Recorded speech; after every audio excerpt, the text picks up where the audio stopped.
There has been a heap of excitement and hype around the LandCruiser 300 series. That's a bit of an understatement. This is the second from the top spec. It's the GR Sport, and it is supposedly the most off-road capable of the 300 series bunch. But is it worth its $140,000 price tag? Well, that's what we're here to find out, so stick around.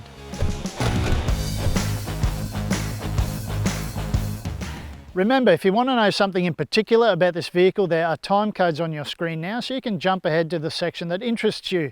But if you're watching this video on YouTube, there are chapter markers below. And while you're there, make sure you hit like, share it with your mates, and make sure you hit subscribe and tap that bell icon to stay up to date with all of our content. The 300 series GR Sport is a 5-seater four-wheel drive wagon. Standard features include a 12.3-inch colour touchscreen, and that has Apple CarPlay and Android Auto and SatNav, 4-zone auto climate control, AEB 18-inch alloy wheels, and front, rear and centre diff locks. Price is listed as $137,790 plus on-road costs, but price as tested is creeping past the 140 grand mark because this vehicle is fitted with a roof rack, ski carrier, towing kit and an electric brake controller. In terms of dimensions, we'll throw measurements up on screen now just to give you an idea of the size of the thing. But in terms of styling, I don't mind the look of it. There is black treatments everywhere, black alloys. I like the fact that they've gone with the all caps Toyota badge up front on the front grille and the blacked out LandCruiser lettering on the tailgate. They could have blacked out the Toyota symbol at the back there. I reckon that'd set it off a little bit more nicely, but otherwise it looks like it's pretty much set up for adventure. The LandCruiser has always made a great off-road touring vehicle, and that's because above all else, it's pretty functional. You'll see here, this is a 5-seater, the GR Sport, so we can squeeze a fair bit of gear in here. At the moment, we've only got max tracks and a recovery kit and an air compressor, but you can see how much space you can work with if you're going on a weekend trip or a longer trip away. In terms of other things, you have a 220-volt power point and 4 tie-down points. What you do miss out on is the split tailgate from the old Cruiser, and that's a bit of a shame because that used to be a nice improvised picnic table or somewhere to put your tools if you're working on your vehicle. But otherwise, the rest of the cabin is a usable and very functional space. And passengers in the second row are well catered for with heated and ventilated seats, as well as USB-C charge points. There's 2 of those, a 12-volt power socket and directional air vents.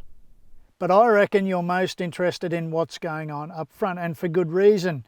It continues that theme of being a nice practical space. It's a LandCruiser after all, so you sort of have a feel for where everything is and how to operate everything. It's all pretty easy. There are plenty of soft touch surfaces everywhere with some leather accents.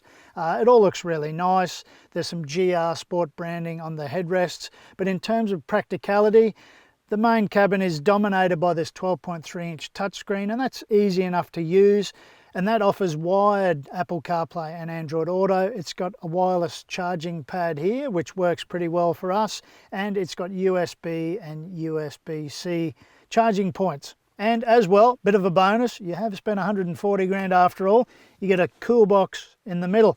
And the handy thing about that is it opens up from either direction, so the passenger can dig in and get their bottle of water, and the driver can also have a crack and get a ice cold beverage. But beyond all those things, there are the usual storage spaces, hard plastic pockets in the door for your bigger bottles, and you've got cup holders here and a few other spaces for your bits and pieces. And for those of you who really enjoy your creature comforts, well, you're in for a treat here because the GR Sport has a sunroof, and it also has a heated steering wheel for those chilly mornings and heated and ventilated front seats.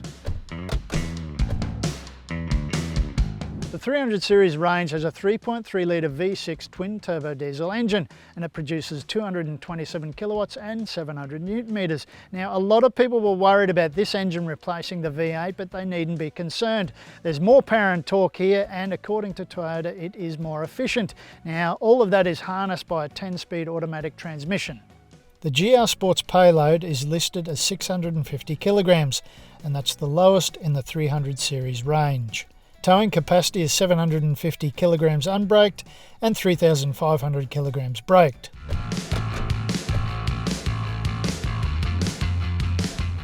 The LandCruiser has always been a popular touring vehicle option because it's been comfortable, it's been practical, and the 300 series continues that grand tradition. There is simply so much power and torque available and delivered really smoothly through that 10-speed automatic transmission that it makes driving the Cruiser a very nice experience. It's comfortable in here. It's great for long distance, long days in the saddle driving, and or if you're a passenger, that wouldn't be too bad either. Motoring journalists often describe suspension as soaking up the lumps and bumps, but what they really mean is it takes the sting out of the sharper obstacles. But in the Cruiser, it really does soak up the lumps and bumps. You barely feel them. You just sort of float over the top of everything, and it just makes it such a nice cruising vehicle. And another bonus about driving the LandCruiser is, even if it is the brand new, all new 300 series, everything still feels vaguely familiar, for better or worse. It's easy to use, it's easy to find your way around, and it's easy to feel comfortable in this cabin. The driver's seat is power adjustable in pretty much every direction, so you can really dial in your preferred driving position. And that makes a world of difference when you've got big days in the Cruiser to look forward to. And even though it's about 2.5 tons of four-wheel drive wagon, the Cruiser still feels surprisingly nimble and really manoeuvrable, even when you get off the sealed surfaces and onto fast gravel or dirt tracks. And overall, in terms of ride and handling and general performance, this new Cruiser hasn't lost a step over the previous versions. Sure, it can get a little bit wallowy on more pronounced corners and a little bit swimmy in terms of how controlled it is, but this is not a sports car after all, so it's never going to be that dynamic. But in terms of a four-wheel drive wagon and ride and handling in that realm, the Cruiser does really well.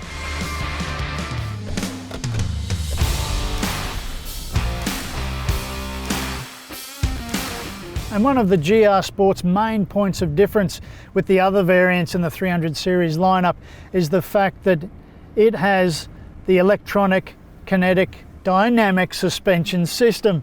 Bit of a mouthful to say, but it really is very clever and very handy. And it works on and off-road. On-road, it tightens everything up to keep you under control on sealed surfaces, and off-road it gives you a lot more flexibility in terms of wheel articulation. It gives you plenty more stretch. It operates like a sway bar disconnect equivalent, and so frees you up for movement. And again, to suit the terrain and off-road, it works really well. It gives you that full stretch on the axles.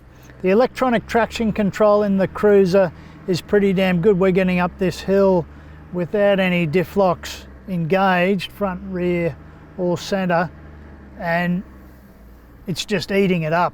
Visibility is good all round. There's plenty of glass. It's really a straight up and down cabin, so you can see everywhere. You've got good sight lines forward and to the sides and to the back.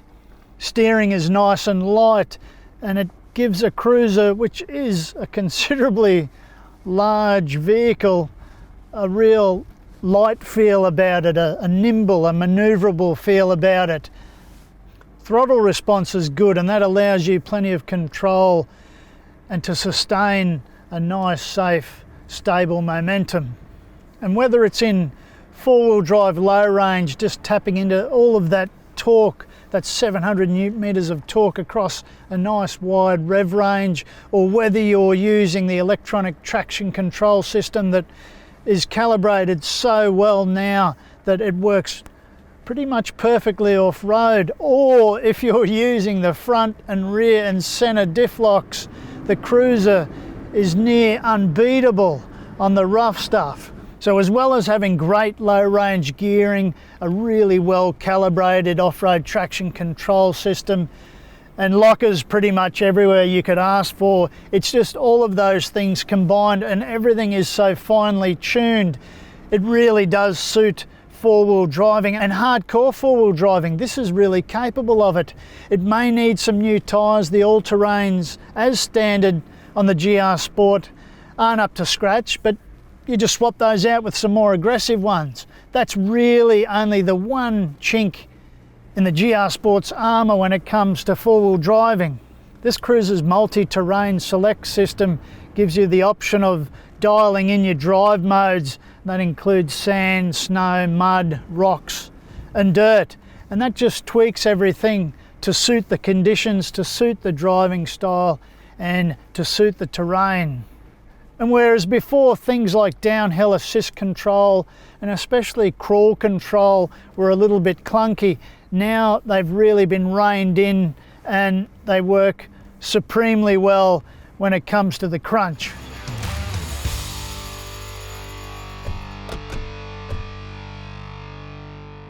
The GR Sport does not have an ANCAP safety rating, but that's because Toyota is not going to bother testing it.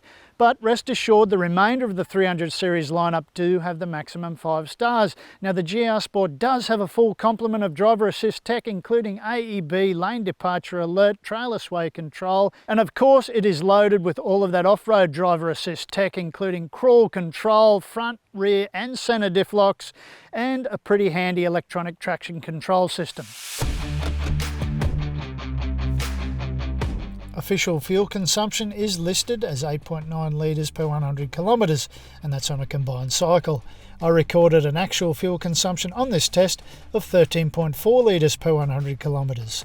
The GR Sport has a 110 litre fuel tank capacity, that's down from 138 litres previously, and it has an 80 litre main tank and a 30 litre sub-tank.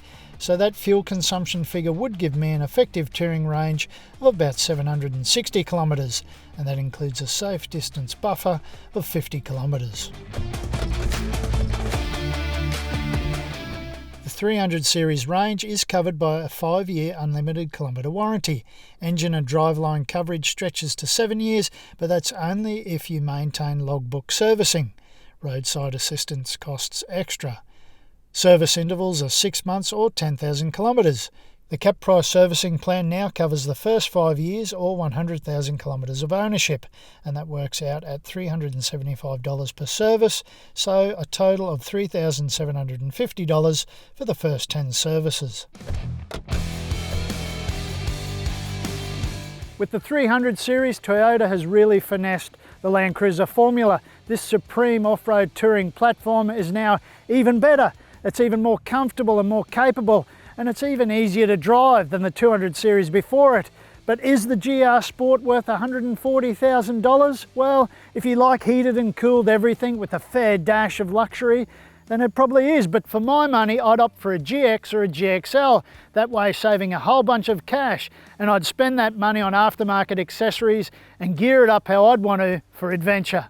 But what do you reckon? Have your say in the comments section below.